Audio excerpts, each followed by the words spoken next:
ये साखी हमें सेवा और कर्म के बारे में बताती है। हजूर महाराज जी के समय में एक बहुत धनी सेवादार हुआ करते थे।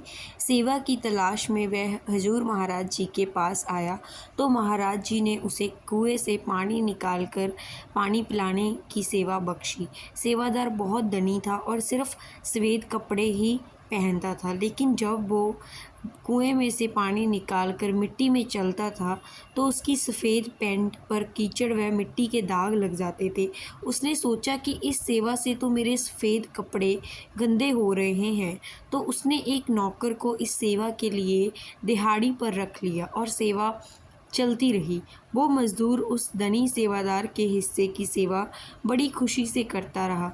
कुछ समय बाद उस अमीर सेवादार की तबीयत खराब हो गई और उसने बिस्तर पकड़ लिया और हालत इतनी बिगड़ गई कि बिस्तर पर लेटे हुए उसे उल्टी लग जाती, कभी शौच कपड़ों में ही निकल जाता तथा उसके सारे कपड़े बुरी तरह खराब हो जाते थे।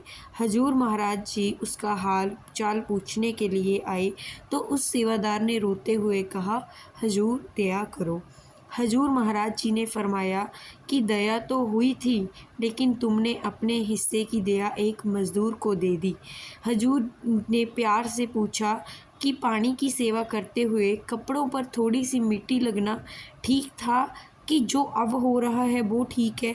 फिर उसे समझाया, अगर तुम कुएं से पानी लाने की सेवा में अपने सफ़ेद कपड़े थोड़े से मैले कर लेते तो तुम आज जहाँ अस्पताल में ना होते।